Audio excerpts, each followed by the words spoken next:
Hello students, हमारे इस वाले वीडियो में हम लोग आइसोइलेक्ट्रिक पॉइंट एमिनो एसिड्स के कैसे कैलकुलेट करते हैं इसको देखेंगे। तो सबसे पहले अपन देखते हैं ग्लाइसिन। ग्लाइसिन का मॉलिक्यूल में क्या होता है? ग्लाइसिन के मॉलिक्यूल में एक कार्बन होता है जिसमें दो हाइड्रोजन दो तरफ जुड़े होते हैं। इसमें एक कार्बोक्सिलिक समूह COH जुड़ा होता है और एक अमीनो समूह जुड़ा होता है NH2। ठीक है, तो ये ग्लाइसिन का बेसिक स्ट्रक्चर है। अब इस इंफॉर्मेशन से ये दिया हुआ है कि जो कार्बोक्सिलिक समूह है उसका पीके वैल्यू 2.3 है और अमीनो समूह का पीके वैल्यू 9.6 है। अब अगर हमें ये इंफॉर्मेशन दी हुई है तो इसका आइसोइलेक्ट्रिक पॉइंट कैसे कैलकुलेट करते हैं ये देखते हैं।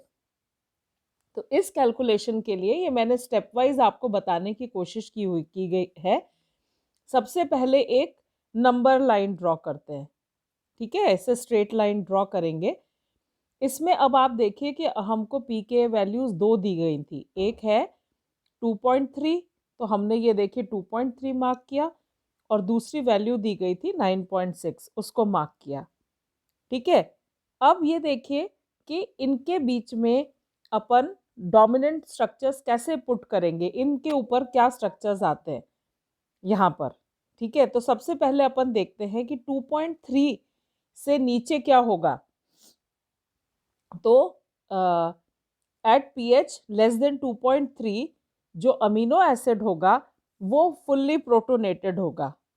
ठीक है, तो अमीनो ग्रुप के ऊपर एक पॉजिटिव चार्ज होगा। इसका मतलब ये हुआ, अगर फुल्ली प्रोटोनेटेड है तो इसका मतलब उसके ऊपर पॉजिटिव चार्ज है। तो हम इस स्ट्रक्चर को कैसे लिखेंगे? 2.3 से नीचे क्या डोमिनेंट स्ट्रक्चर आएगा? ये आएगा NH2 जिसके ऊपर पॉजिटिव चार्ज, CHHCOOH। ठीक है, तो ये पहला स्ट्रक्चर हो गया जिसको हम A से डिनोट कर रहे हैं। अब 2.3 के बाद क्या होता है? 2.3 से ऊपर जैसे जैसे जाते हैं तो क्या होगा, जो COOH समूह है वो अपना हाइड्रोजन लूज कर देगा। ठीक है, तो जब अपन 2.3 से ऊपर जाते हैं तो अपने को डोमिनेंट स्ट्रक्चर क्या आ गया? ये आ गया H3N प्लस, और कार्बन के ऊपर दो हाइड्रोजन और COO। ठीक है, इसमें से H आयन लूज कर जाता है ये। और अब इससे आगे बढ़ते हैं, 9.6 से आगे बढ़ते हैं तो क्या होगा? 9.6 से जब आगे बढ़ेंगे तो जो अमीनो समूह है वो हाइड्रोजन लूज कर देगा और वो डीप्रोटोनेशन हो जाएगा। तो इसको अपन क्या लिखेंगे? 9.6 से ऊपर H2N, CHH और COO माइनस। अब आप देखिए, इसको अगर मैं इस तरह से दिखा रही हूँ तीनों को, क्या है, इसको फिर से समराइज करते हैं। 2.3 से नीचे जब pH होगा तो अमीनो समूह का प्रोटोनेशन हो जाएगा। प्रोटोनेशन होने का मतलब क्या हुआ कि उसके नाइट्रोजन के ऊपर पॉजिटिव चार्ज आ गया। फिर 2.3 से जब ये ऊपर बढ़ रहा है तो इसमें क्या हो रहा है? जो कार्बोक्सिलिक समूह है ये H आयन रिमूव हो जाएगा। ठीक है, तो उसमें से मतलब COO माइनस हो जाएगा। और 9.6 के ऊपर क्या होता है कि जो अमीनो समूह है वो हाइड्रोजन लूज करेगा, डीप्रोटोनेशन हो जाएगा। तो अब क्या हुआ, इसके ऊपर अगर चार्ज की बात करें तो यहाँ पर क्या है, इस स्ट्रक्चर में आप देखिए कि एक पॉजिटिव चार्ज है, तो इसका मतलब ये हो गया कि इसके ऊपर +1 चार्ज है। यहाँ पर क्या हो रहा है कि NH3 के ऊपर पॉजिटिव चार्ज है और COO के ऊपर माइनस चार्ज है, तो प्लस माइनस एक दूसरे को बैलेंस करके ये ज़ीरो इस पे चार्ज आ गया। और ये जो तीसरा स्ट्रक्चर है यहाँ पर COO के ऊपर एक माइनस चार्ज है, तो इसका मतलब इस पर एक माइनस चार्ज आ गया। ठीक है, तो इसका मतलब क्या हुआ, यहाँ पर पॉजिटिव चार्ज, फिर न्यूट्रल, और यहाँ पे +1 चार्ज आ गया। ठीक है, तो अब यहाँ पे देखने वाली चीज क्या है कि यहाँ पे क्या देखने वाली चीज है कि इसमें ज्विटर आयन कौन सा है। तो ज्विटर आयन कौन सा हुआ? ज्विटर आयन क्या होता है? ज्विटर आयन इलेक्ट्रिकली न्यूट्रल होता है और ये इलेक्ट्रिक फील्ड की प्रेजेंस में माइग्रेट नहीं करता, और ऐसा आयन जिसके ऊपर पॉजिटिव और नेगेटिव दोनों चार्ज प्रेजेंट है वो ज्विटर आयन कहलाता है। तो यहाँ पर ज्विटर आयन कौन सा हुआ? बी वाला स्ट्रक्चर, क्योंकि यहाँ पे NH3 के ऊपर पॉजिटिव चार्ज है और COO के ऊपर माइनस चार्ज है, तो ये इसका ज्विटर आयन हो गया। तो अब हमको इसका PI फैक्टर कैलकुलेट करना है। तो isoelectric point PI factor calculate करना है, तो उसके लिए क्या होता है? PI is equivalent to pKa1 plus pKa2 upon 2। ठीक है, pKa1 और pKa2 अपॉन 2। तो यहाँ पे pKa1 की वैल्यू क्या हुई? 2.3। दूसरी वैल्यू हुई यहाँ पे 9.6, तो ये क्या हो गई? 2.3 प्लस 9.6 अपॉन 2, तो ये वैल्यू हो गई 11.9। इनको अपन ऐड करेंगे तो ये आ जाएगा 11.9 डिवाइडेड बाय 2, तो ये रिजल्ट आ गया 5.95। तो इसका क्या मतलब है कि एट 5.95 जो dominant form of amino acid है वो एक ज्विटर आयन है ना? इजी तरीका इसको कैलकुलेट करने का। अब अपन दूसरा एग्जाम्पल देखते हैं। दूसरा अपन स्ट्रक्चर ले रहे हैं, ये स्ट्रक्चर ले रहे हैं। देखिए यहाँ पे NH2 है, एक कार्बन से यहाँ हाइड्रोजन जुड़ा है, यहाँ COH ग्रुप जुड़ा है, और यहाँ पर ऊपर जो R समूह है यहाँ पर NH3 प्लस जुड़ा हुआ है। अब ये किस तरह का स्ट्रक्चर है? ये पोलर है, नॉन पोलर है, एसिडिक है, बेसिक है, एरोमेटिक है, क्या है, किस टाइप का स्ट्रक्चर है? ये है लाइसिन, इसका नाम है लाइसिन। और क्योंकि यहाँ पे R समूह पे NH3 ग्रुप जुड़ा है इसलिए ये बेसिक है। अब इसका pKa वैल्यू कैलकुलेट करते हैं। तो यहाँ पर जो COH समूह है इसकी pKa वैल्यू क्या दी हुई है? जो COH समूह है उसकी है 2.18, H2N की है 8.95 और NH3 प्लस की है 10.5। ये इसकी pKa वैल्यू है। अब हम लोग नंबर लाइन ड्रॉ करते हैं।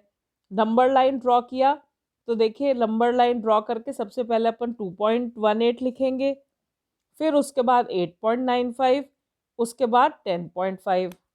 ठीक है, अब इसके स्ट्रक्चर देखते हैं, इसमें क्या क्या स्ट्रक्चर होंगे। तो सबसे पहले जब 2.18 है, इसके नीचे जो स्ट्रक्चर होगा वहाँ पर अमीन्स के ऊपर प्रोटोनेशन होगा। तो यहाँ पे देखिए प्रोटोनेटेड स्ट्रक्चर होगा, तो H2N प्लस है और यहाँ पे NH3 के ऊपर प्लस है। ठीक है, इसके बाद जो अगला स्ट्रक्चर है 2.18 के ऊपर अपन बढ़ रहे हैं, तो यहाँ क्या हो रहा है? जो COH समूह है ये अपना हाइड्रोजन लूज कर देगा। तो यहाँ पर क्या हो रहा है? H2N और यहाँ पे NH3, ये ऊपर +3 है, ये गलत, ये इसको मत आप देखिएगा, ये गलत इस पे आ रहा है, ये खाली प्लस का साइन है। फिर इसके बाद नेक्स्ट आ रहा है 8.95। 8.95 के में क्या हो रहा है कि एक इस पे NH3 पे पॉजिटिव चार्ज है और CO माइनस पर नेगेटिव चार्ज है। ठीक है, यहाँ से इसका डीप्रोटोनेशन मतलब नहीं है। और 10.5 के ऊपर क्या है कि ये दोनों फुल है, NH2 और यहाँ पे NH2 और COO यहाँ पर माइनस ही उपस्थित है। तो अब इसमें नेट चार्ज देखें कितना होगा।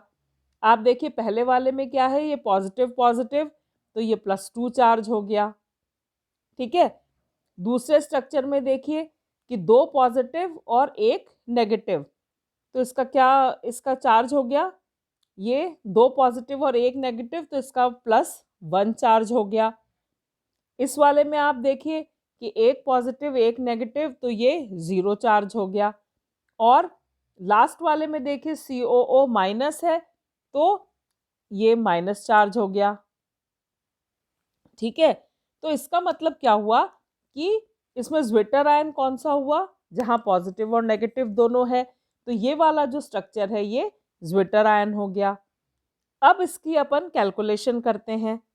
तो इसकी पीआई के लिए क्या हुआ, अपने को लेना पड़ेगा 8.95 ज्विटर आयन और उसके बाद 10.5।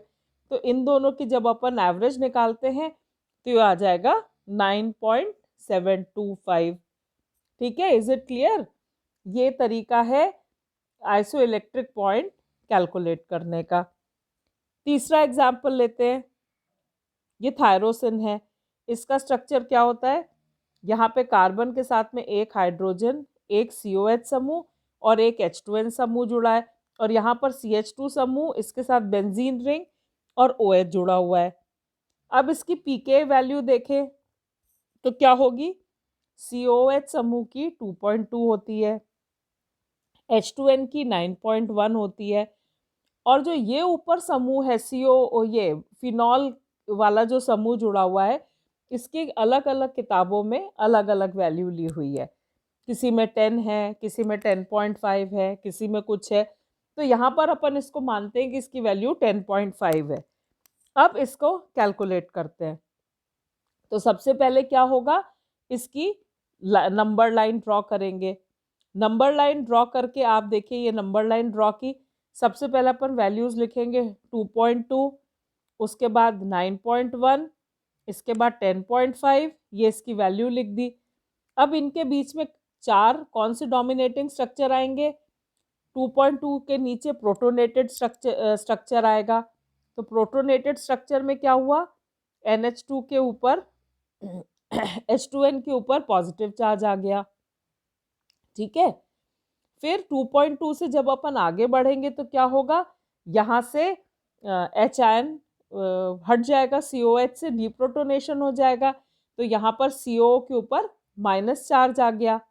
ठीक है, इसके बाद अगले स्टेप में क्या हो रहा है कि यहाँ से जो पॉजिटिव चार्ज है H2N के ऊपर से, ये हट रहा है और CO माइनस एज सच रह रहा है। और जब अपन 10.5 से ऊपर जाएंगे तो यहाँ पर क्या हो रहा है, यहाँ पर CO के ऊपर भी माइनस चार्ज है और यहाँ से डीप्रोटोनेशन हो जा रहा है, तो O के ऊपर माइनस चार्ज आ गया। तो ये चार इसके स्ट्रक्चर्स हो गए। अब इसके चार्ज कैलकुलेट करें। यहाँ पर देखिए खाली NH2 के ऊपर एक प्लस है, पॉजिटिव चार्ज है, इसलिए इसका +1 चार्ज आ गया।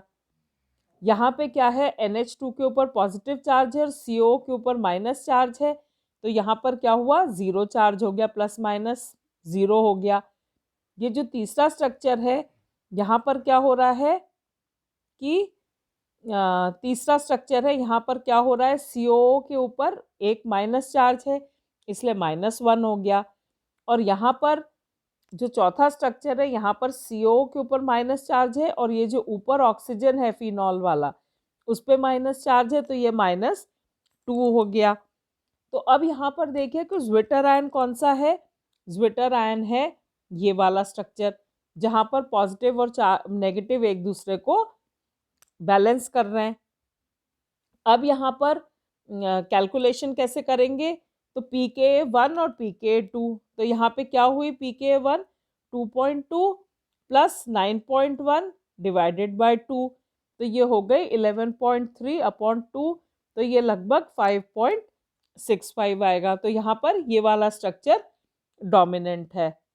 आई होप आपको बिल्कुल क्लियर हो गया होगा। इतना आसान वे है टू कैलकुलेट आइसोइलेक्ट्रिक पॉइंट। आप और भी वीडियोस सब देखते रहिए, लाइक और सब्सक्राइब कीजिए। Thank you.